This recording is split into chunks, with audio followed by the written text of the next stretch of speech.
What's up, baby mamas and baby daddies? Welcome back to my channel, She Really Had a Baby, where I am reclaiming and redefining all things baby mama. I gotta be honest with you guys, I'm not exactly excited to be here today. This is my second time recording this video. I actually posted about it on Instagram, where you guys make sure you need to follow me at This Is JessicaRose. I had a whole setup going where I recorded while Nyla was asleep in the background and recorded this whole first video, and then the next day I deleted it. I deleted it, y'all. I don't know how or why, and I deleted it out of the recently deleted because I'm one of those people that frequently clears out the recently deleted portion because I'm just annoying. And then I actually spent like $100 on a program online to scan my phone to try to retrieve the deleted video so that I didn't have to go through the process of recording it again, and the application did not work, so I'm currently in the process of disputing that with my bank.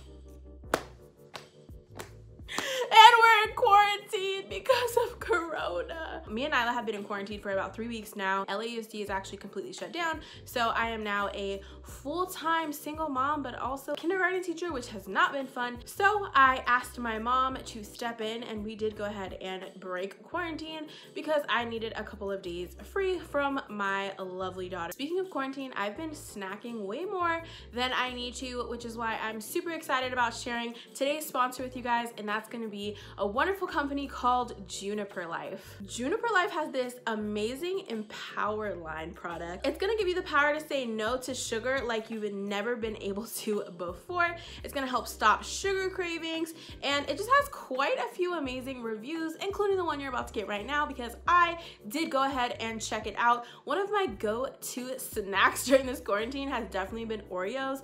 Nyla loves Oreos, so she made me get them from the store. So what I did was I went ahead and I sprayed the product into my mouth about 2 times. I let it sit for a second, and then I went ahead and tried the Oreo, and you guys, I was completely mind blown. It felt like I was chewing nothing. It didn't make it taste nasty. It just took the sweetness away from it. And I didn't even finish the cookie because what's the point of an Oreo if you can't taste the Oreo? In fact, right after shooting this, I had lunch, and all of my lunch food tasted completely fine because it wasn't sweet. Made myself a nice little cup of coffee because I am still exhausted. It's just exhausting doing this all over again, but amen, I'm gonna get through it. You know I gotta drink my coffee out of my baby daddy tears mug. Now we can hop into today's video. If you don't know already, this is going to be part 2 of a 3-part series that I'm doing here on my YouTube channel, just about the way my life has been going over the past couple of months and doing a little bit of storytelling. So if you missed out on the first video, don't fret, it is still up and barely viewed on my channel. If you came from the first video, welcome back. I just want to personally thank you guys. I was getting so much love in the comments on the last video, and it really inspired me to continue on with the storytelling that I'm going to do. A couple of you guys had concerns about whether or not I'm still going to do the mommy remixes, and rest assured, mommy remixes are still coming. They're still a thing. In fact, the first one that I'm going to do is going to be dropping right after the 3rd video, which is the first video that's going to come after this video. So make sure that you guys watch the entire video all the way through, and I promise we're gonna get to the juicy details about why I decided to delete almost 20 million views of content off of the internet and just what's been going on with me. So where we ended in the last video was my car breaking down in the middle of me driving Postmates, pulling out of the Sherman Oaks Galleria when I barely had any money to my name. My mom was generous enough to come out and sit with me and let me use her AAA to tow my car home for it to sit in the driveway while I sat around and had a complete mental breakdown, really, about what I was gonna do because I didn't have no money. I am still very broke. But listen, I told my landlord I ain't got it. I don't know who she think got it, but it's not me. Because I had burned through all of my savings after quitting my job to pursue the internet full time. I was already in the position where I didn't even know how I was gonna pay my rent, so the car cost wasn't even that big on a larger scale. It was more so just the fact that that was the only way that I was making money. Postmates, Instacart, it was the last source of income that I had any grips on. And it couldn't have come at any worse of a time. I mean, y'all, I was doing bad. Yes. Yes, I ate all the chocolate. All I have is liability on my car, and I wasn't even paying that. For the past year, I've been in therapy and life coaching sessions. One of the things that I had always mentioned during the sessions was that how I was starting to not trust She Really Had a Baby so much as a brand for myself, but looking to pivot it into a services-based business where I could offer my creative services. So like ghostwriting blog posts, ghostwriting your baby daddy's rap lyrics, website build, social media management. I'm not an expert in any way, but I definitely know my way around basic technology and basic social media management. I'm going over these ideas with her. It kind of just gets presented to me like, hey, do you want to do that for me? Can I be your first client? And boom, just like that, I had landed my first social media management client. And the first thing she wanted me to do was build her a completely new website from the ground up. So I got paid a little decent amount of money to build her a website and begin managing her social media. Now, because I was so behind, this was just enough money to make sure that my phone bill was paid, I had food and groceries, and to get my car fixed. It was just enough to cover the basics and get me back up and running, which I'm super grateful for. Now, I got my car towed to the shop, and this all happened within the span of a couple of days. So it was literally like my car broke down. The next day I was in the session talking about what happened, talking about my ideas to pivot She Really Had a Baby into creative services. The next day I was building the website, and then the day after that I was getting my car into the shop. And even though I had the money to get the car fixed, it wasn't quite ready yet. So I was still trying to save money, and Nyla still needed to get to school, which is on the entire other side of the valley, because I put her in a school that was by my old job, which I quit, which I talk about in the first video of this series if you haven't already checked it out. I was kind of frustrated, but I was committed to saving money and only spending a couple of dollars by just waking up really, really early in the morning and catching the bus there and then catching the bus back. Anyone that knows me knows I always make a way. When Nyla was about 1 or 2 years old, I rented a room in another city that I was living in, and I didn't have a car at that time as well, and my work shift was pretty early, so I couldn't even catch the bus. I actually bought a trolley for the back of a bike that I used to strap Nyla into with a helmet and bike her to daycare, and then bike the rest of the way back to my job, and then do the same route in reverse on the way home. So being on the bus with a child was not something I was afraid of. I just know that it requires a certain amount of planning, which I've honestly gotten really lazy with. I need to gather myself on my discipline when it comes to a lot of things, and timeliness is one of them. I can't even be on time to my own living room. I was joking about that with some friends on a recent virtual call that we had where I was late. How am I late to a virtual call in my own house? But I was committed to it. I wanted to save the money, so I went to sleep, set a bunch of alarms, and then snoozed through every single one of those alarms because I'm not about that wake up in the morning life. I'm literally just gonna have to catch a lift. So I ordered this $17 lift there and $17 back, and when the lift comes to pick us up, I'm kind of excited because I look at the app. It's pretty early in the morning, and it's a woman, which is always comforting when it's just me and my child especially. So it's a girl, she's a black girl, she's younger. I get in, I'm comfortable, and I think it was something as simple as, you know, good morning, how are you? And I was like, girl, you know what? Like, life is really hard right now. I am stressed out. I don't have no money, you know, I just got something taken care of to get my car fixed. I gotta get this child back and forth. I'm stressed out. I don't know why I'm making the decisions that I have. And she was so chill about it. We just started talking about creative life. She had recently took the dive into entrepreneurship as well in a creative field. We really hit it off, and she actually invited me out to her church, and she was telling me all about how everyone within the church is a creator in some sort of the way. She described it as creating for the creator. We're all creators for the creator, and I don't know why that really resonated with me. I honestly don't know why it resonated with me at all, because anyone that knows me is like, I'm not about that God life. Like, I'm not about that religion life. Like, I wasn't about no Jesus this, Jesus that. Like, you could miss me with all that. But something about everyone being a creative and then also just connecting to her on the level of being a more recent entrepreneur really leaned me into it. So I looked them up on Instagram, which is how she gave me the info. She gave me their Instagram. I went to their Instagram page and I was looking through it and I was like, yo, like, their branding is kind of tight. Like, it looks cool here. Their pictures are nice, you know, checked it out. Saw it was a nice mixed group of people. And I really don't know why, but I was just like, you know what?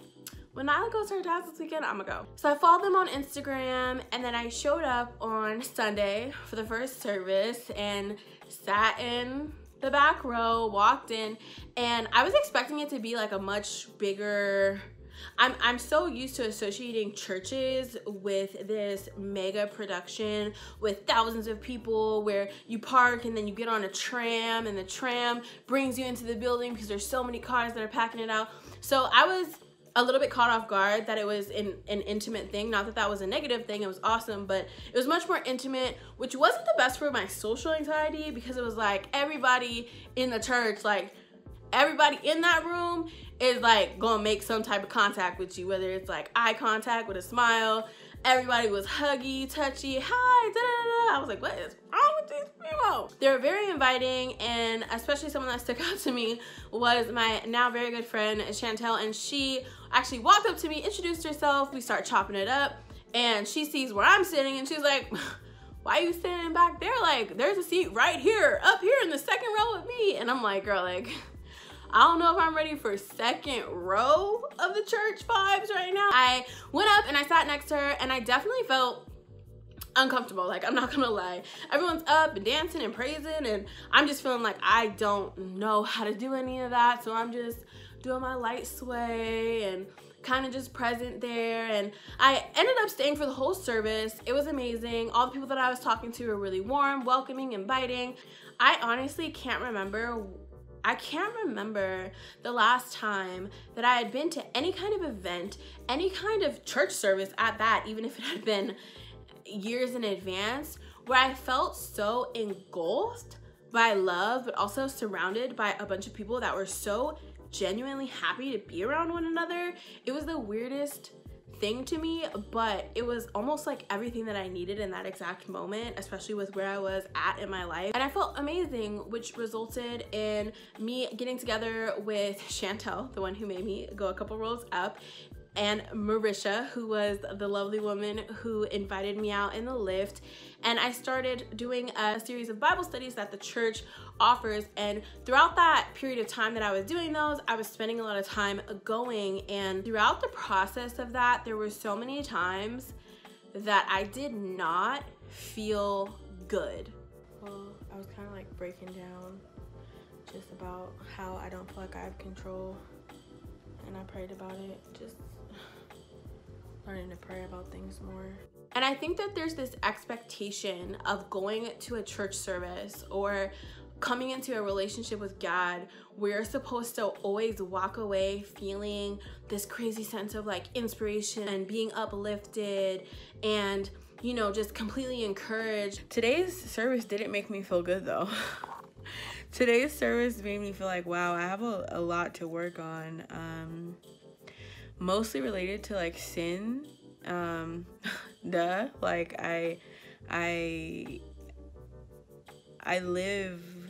currently live a sinful life. And while that can be true sometimes, I think that it is important in a way to not always feel 100% good, especially when you're not living your life in accordance with what God wants for you.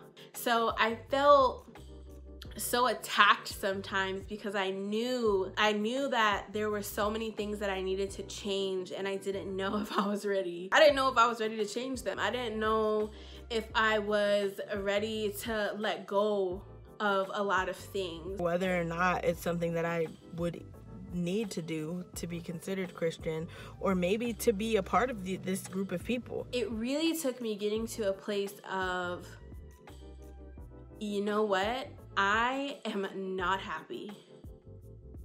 Like, I am actually so miserable. I knew that I needed to change things.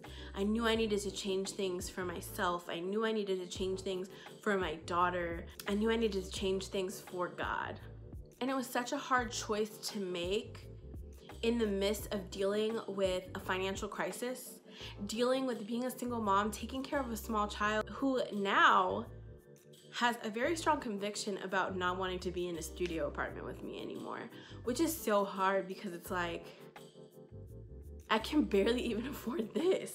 I want want you to get a bigger house. But the more time I spent with these people, I realized, wow, some of them have the exact same circumstances that I do, if not worse, if not better, and they all still have a sense of hope, a sense of faith, a sense of peace. I've always been so envious of faith. I think that it's only recently that I've come to understanding how much of a choice it is. Having faith and having hope it's a choice. It's everything that I had to do to get to exactly where I am right now, which is honestly almost the exact same physical situation. Because let me tell you, my car broke down again and it's sitting out there right now. During this quarantine, this rent still might not get paid. But the difference between where I'm at right now and where I was then is the trust that I have in my God to see me through it. And it took me fighting through some really strong convictions that I had on the wrong things, which we will talk about in next week's video. Thank you guys so much for tuning in. Again, if anything in this video today stood out to you guys, make sure to leave a comment in the comments below. My nails were so popping in the last video, and now my nail lady is closed.